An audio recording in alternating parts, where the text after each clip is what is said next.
Sin duda que uno de los apóstoles o dos de los apóstoles fueron prominentes como agentes de transformación. Fueron Pedro y Juan en los inicios de la iglesia. Pedro, a quien el Señor Jesucristo le había prometido de que sería pescadores de hombres cuando la pesca milagrosa ante sus ojos ocurrió. Hechos 4 nos relata en el verso 4 que los que habían oído la palabra y creyeron a esa predicación de Pedro, el número de solamente los varones eran como 5,000. El Señor cumplió su promesa en Pedro como lo cumplen todos aquellos que se convierten en sus seguidores como agentes de transformación. Y el apóstol Pedro y Juan van a sufrir la presión del entorno que se opone a que la palabra de Dios sea anunciada, pero hay algunos elementos que están a nuestro favor para que la palabra de Dios siga. Y quisiera en esta breve meditación de nuestro día sábado, de nuestra primera semana en la serie Agentes de Transformación, leer para que quede en nuestra mente, en nuestro corazón, de tal manera que también seamos inspirados por lo que el Señor hizo en la vida de ellos. Poniéndoles en medio toda la clase religiosa de aquella época que estaba en contra de que se anunciara el camino del Evangelio, le preguntaron acerca de la sanidad que había obrado en el nombre de Jesús. Le preguntaron: ¿con qué autoridad habéis hecho esto? Entonces Pedro, lleno del Espíritu Santo, de valentía, de denuedo, de confianza,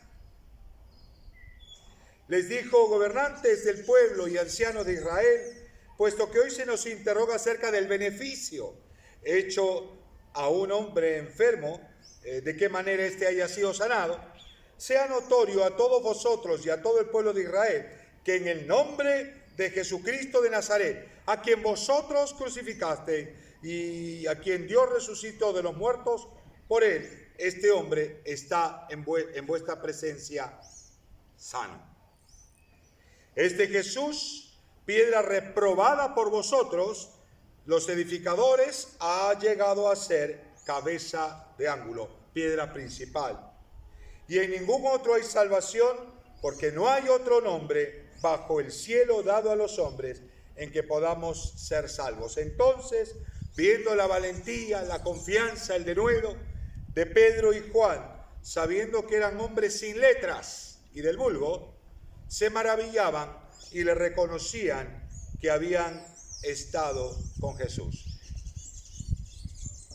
Viendo al hombre que había sido sanado, que estaba en pie con ellos, no podían decir nada en contra.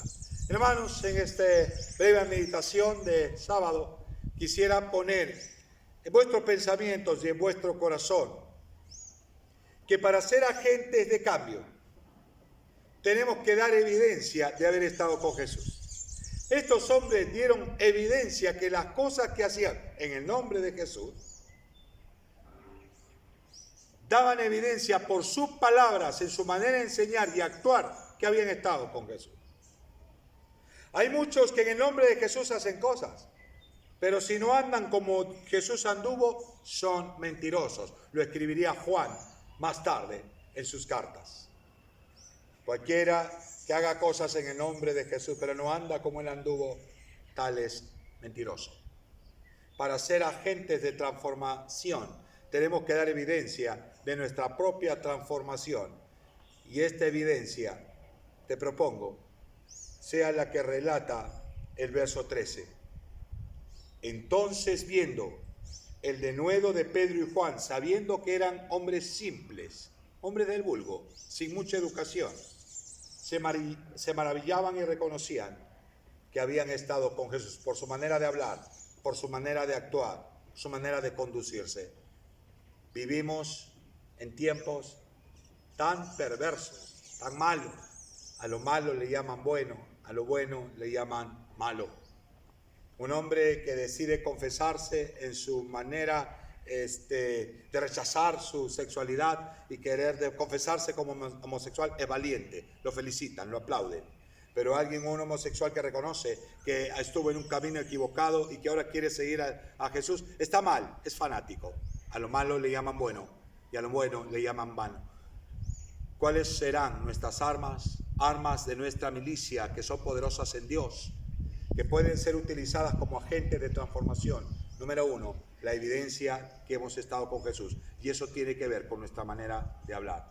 Cuando nuestras palabras están impregnadas del Evangelio, cuando están impregnadas de las bienaventuranzas características del Sermón del Monte, aquellos que son sal y luz, agentes de transformación que viven haciendo las cosas en el nombre de Jesús para la gloria de su Señor, pero que evidencian que en su manera de hablar hay confianza. Eso significa denuedo, valentía, poder, que viene como resultado de haber estado con Él. Una segunda evidencia que respalda entonces nuestro testimonio como agentes de transformación, lo que hacemos.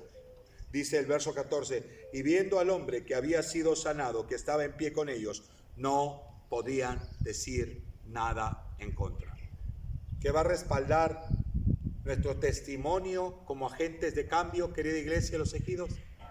Lo que va a respaldar nuestras palabras, las enseñanzas, lo que va a respaldar nuestro anuncio como agente de transformación serán los frutos. ¿Cuáles son los frutos? Hombres y mujeres transformados por la palabra de Dios. En mi deseo como pastor de la Alianza Cristiana y Misionera en los Ejidos es que cada vida que se añada pueda dar testimonio de esa transformación y le ayudemos a conducirse a los pies del Señor para que, dejándose tocar y transformar y renovar, pueda ser evidente a todos de esa sanidad obrada, de esa transformación obrada, de tal manera que no haya argumento. No es una discusión teológica y religiosa de quién puede convencer a quién. Es la evidencia de vidas transformadas. Lo dice el verso 14, una vez más. Viendo al hombre que había sido sanado, que estaba en pie con ellos, no podían decir nada en contra de mi deseo. Que muchos sean fortalecidos en el poder de la fuerza de nuestro Señor y lleguen a ser matrimonios sólidos. Matrimonios como sal y luz y lumbreras. Matrimonios que salgan de la iglesia de los Ejidos para impactar a otros. Serán las evidencias para que nadie pueda decir que estos simplemente son argumentos religiosos, o que son posturas, o que son uno de tantos caminos. No podrán decir, en la medida que puedan ver matrimonio, familias, hombres, mujeres, transformados, sanados por el poder restaurador de nuestro Señor. Es mi deseo en cada día, en cada oración, en cada enseñanza, en cada cosa que podamos hacer, que esa palabra que nos impacta ayude a impactar a otros, que nos inspire, ayude a inspirar a otros, que nos cambia, ayuda también a que otros puedan confiar en el Dios que transforma y cambia sus vidas. Hay mucha desesperanza, hay mucho escepticismo, hay muchos caminos, tantas iglesias y tantas religiones. No podemos entrar en un argumento de debate religioso sin que nosotros tengamos bien claro la meta para la cual hemos sido alcanzados, alcanzar a otros y dar fruto. Número 1, entonces, la evidencia de haber estado con Jesús en nuestras palabras, en nuestro trato. Número 2, el fruto en nuestras vidas. Y sabe, agrego una más. Lo que ocurrió en Pedro fue el cumplimiento de la promesa que te citaba al inicio de esta breve meditación. En aquella pesca milagrosa, cuando él había pescado toda la noche y no había hecho nada. Cuando pasa mucho tiempo y vemos que la iglesia no ha tenido mucho fruto, y podemos decir, Señor, mira, hemos trabajado, hemos tenido, pero Señor, en tu nombre voy a echar la red. Hemos hecho esto tantas veces, Señor, pero de repente todavía somos pocos. De repente no hemos alcanzado mucho, pero no muchos han permanecido. Entonces el Señor le dice a Pedro, echa tu red, y podemos hacerle caso al Señor. En tu nombre, Señor, echaré la red este 2021, perdón, a pesar de que el tiempo es difícil, que no podemos reunir, que son las cosas contrarias a nosotros, de pronto, son difíciles. En estos tiempos difíciles, cuando Pedro no había pescado nada toda la noche, el Señor le dijo, echa tus redes. Y Pedro le dijo, Señor, en tu palabra, no en mi declaración. Pedro no dijo, yo declaro y echo la red. No. Él dijo, Señor, según tu palabra, yo echaré la red, a pesar de que toda la noche y he pasado tanto tiempo y no he visto fruto, no he visto pesca. Pero en tu nombre echaré. Y echó la red y la red se rompía de tanto pescado, de tantos peces ahí. Oiga, esto me inspira, porque cuando es del Señor, podemos tener la seguridad que Él prosperará todo lo que... Porque nos da una promesa, nos abre una puerta que nadie puede cerrar. Le dio una promesa a Pedro y la cumplió en esa primera predicación donde se añaden 3.000 y luego 5.000. Gran pesca, porque el Señor cumple sus promesas. Que se note que estamos con Jesús, que se ve en evidencia de vidas transformadas a partir del trabajo que hagamos. Primeramente impacta en nosotros, impactamos en nuestros vecinos y en nuestros amigos, y no me atreves, confiando en que el Señor cumplirá su promesa, porque esta obra es del Señor. Que el Señor nos bendiga ricamente.